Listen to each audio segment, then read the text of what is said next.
800 meters. That's not a near miss. That's a warning. A deliberate, calculated warning, delivered in the form of a ballistic missile, landing inside the perimeter of a facility that Israel has spent 60 years pretending doesn't exist. And for 60 years, the world let them, until last night. Because what that missile almost hit isn't just a building. It's the reason every country in the Middle East has stayed afraid of Israel for 6 decades. And if the next one closes those 800 meters, the fear doesn't go away. It goes airborne. 3:41 a.m. 4 missiles cross into Israeli airspace. The operators tracking them don't reach for routine protocols. They reach for everything, because these aren't aimed at cities. Not Tel Aviv, not Haifa, not the population centers absorbing weeks of Iranian strikes.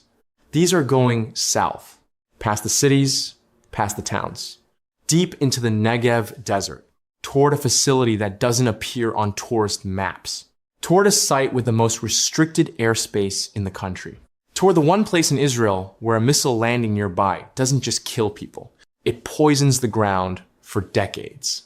Every arrow battery in southern Israel activates simultaneously. Every available interceptor redirected. Because in that command center, at 3:41 inches the morning, every operator understands something the public won't be told until morning. Those missiles are heading for Dimona. 7 interceptors fire in rapid succession. 2 missiles destroyed at altitude. Clean kills. The third takes 2 interceptors at once. Neither scores a direct kill. The warhead fragments, damaged, unstable, but still moving, still falling. It lands 2.3 kilometers northwest of the outer perimeter. The operators don't breathe yet, because the 4th missile is already descending, and there is nothing left to stop it. Every interceptor has already been used. The missile drops through Israeli airspace unopposed, and hits the ground 800 meters from the reactor building. 12-meter crater. Blast wave tears through nearby structures. A storage facility collapses. No radiation released. No direct hit. But here's what that means. Iran just proved it can put a warhead inside the Dimona perimeter.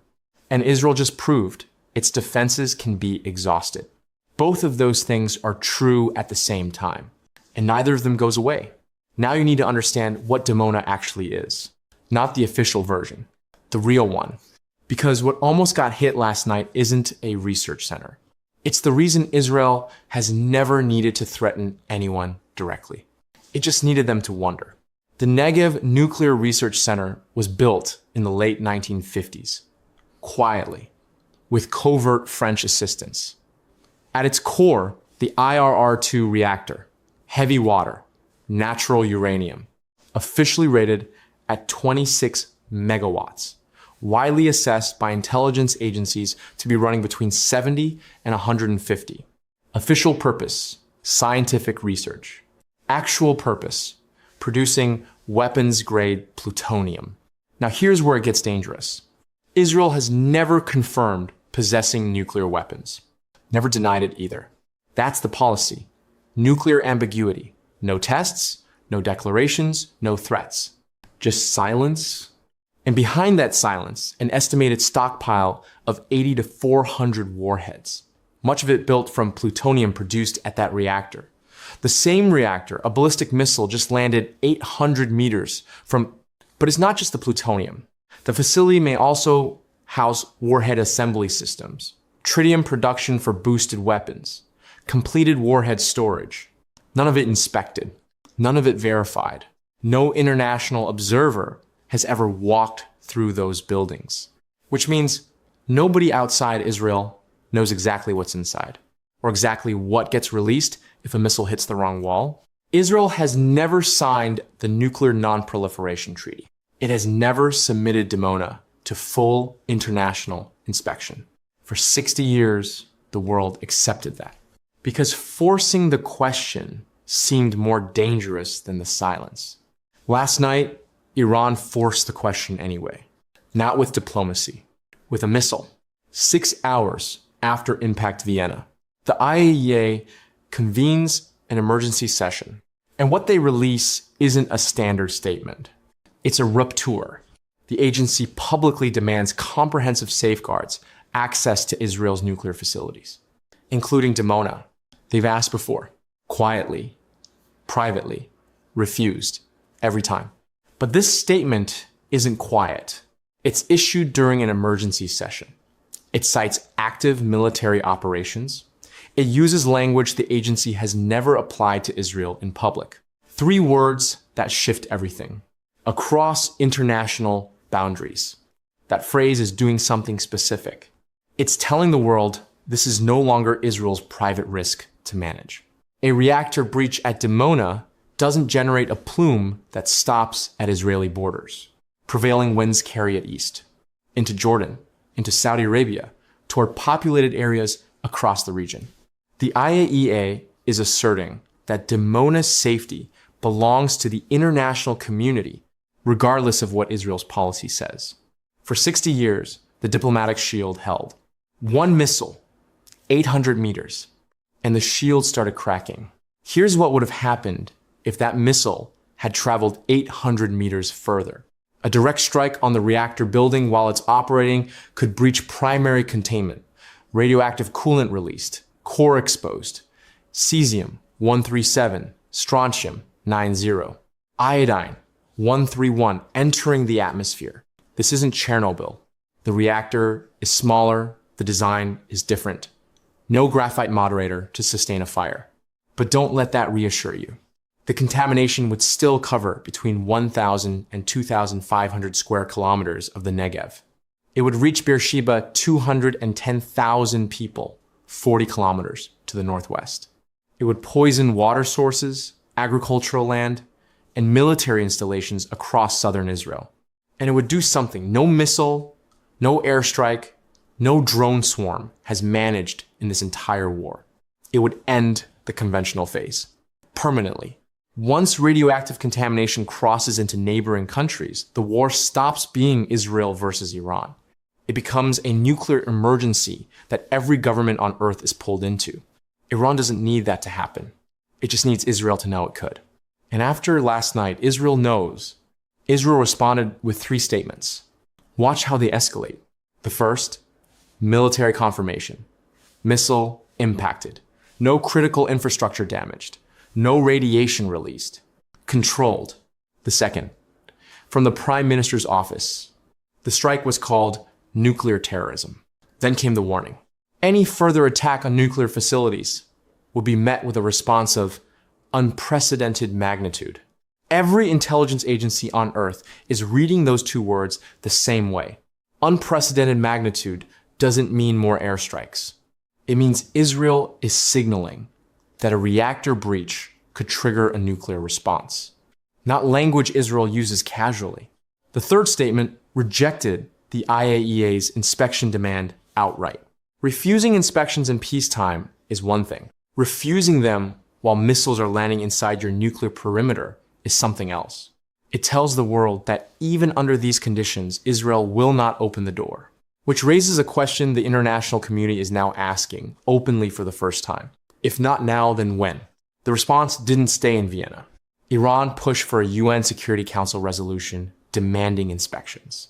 Russia supported it. China echoed it. Then the line that should have held didn't. France issued a statement, carefully worded, diplomatically precise, but the substance was clear. France, one of Israel's closest historical allies, signaled support for the IAEA's right to conduct safety assessments at facilities endangered by active military operations. For 60 years, Israel's allies protected the silence. Last night, some of them stopped. The United States now faces the same decision it made 14 years ago. Veto or don't, but the justification has changed. 14 years ago, it was proliferation. Today, it's safety. During a live conflict, with missiles already inside the perimeter, a veto is still possible, but it costs more than it used to. The financial markets didn't wait for the diplomacy to settle. Gold surged 4.7%, crossing $2,800 per ounce for the first time in history. That single-day move is larger than the market reaction to any North Korean nuclear test. Larger than the most volatile moments of the Ukraine conflict. Gold doesn't move like that for military strikes. It moves like that for nuclear uncertainty. Oil crossed $157 per barrel. Global markets fell between 2 and 4% across every major index. The market isn't pricing supply disruption. It's pricing contamination. The possibility that the next salvo closes those 800 meters and a region that drives the global economy becomes a radiological zone. That scenario hasn't happened. But the market has decided it's no longer impossible.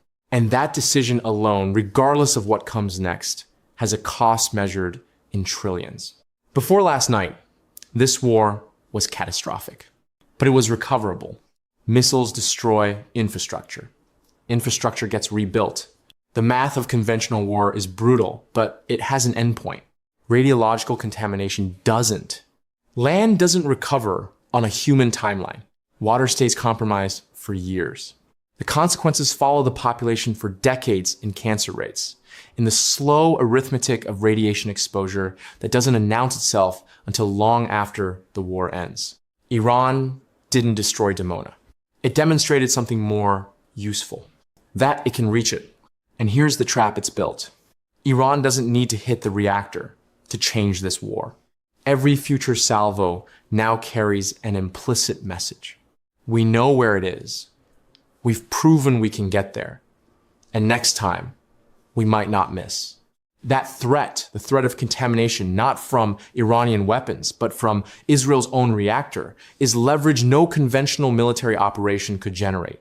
Israel is now choosing between options that are all unacceptable. Keep the reactor running and accept that the next strike could close those 800 meters. Shut it down, which signals vulnerability and invites exactly the international scrutiny Israel has refused for 60 years. Or accept IAEA presence, which ends the nuclear ambiguity that has been Israel's strategic foundation since the 1960s. None of these works. All of them may become unavoidable. Here's what you need to hold. A ballistic missile landed inside the Dimona perimeter, 800 meters from the reactor. A second warhead impacted 2.3 kilometers out. 2 were intercepted, but the defense system was completely exhausted by the engagement. Iran has proven it can place warheads inside the perimeter. The IAEA issued its most direct public challenge to Israel's nuclear ambiguity in 60 years. Israel refused and warned of unprecedented escalation. France stopped protecting the silence. Gold hit an all-time record. Oil crossed 157. Global markets dropped between 2 and 4%. And a nuclear contamination scenario came 800 meters from becoming real. Mainstream coverage is calling this a near miss. Another dramatic moment in a war full of dramatic moments. They'll show you the crater. They'll quote the defense officials. They'll tell you operations continue normally. What they won't tell you is that the interceptors were exhausted.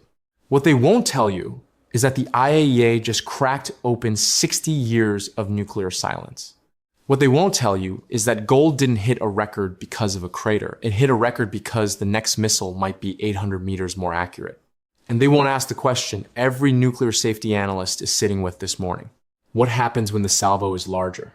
What happens when the interceptors run out before the 4th missile, and the 4th missile isn't aimed at the storage building? The story they're telling is about a near miss. The story you just heard is about the moment 60 years of nuclear silence came close enough to shatter that the world started treating it as inevitable. Both are true, but only one explains why this war just changed. Without a single nuclear weapon being used. Subscribe to War and Money Report. We track what changes before the headlines, name it. Missile trajectories mapped to reactor vulnerabilities. IAEA statements decoded for what they're actually doing. The distance between a crater and a catastrophe translated into what it means for every market, every alliance, and every calculation in this war. Hit the bell. Iran has proven it can reach Dimona. The reactor is still running. The interceptors are already depleted. And 800 meters is not a safety margin.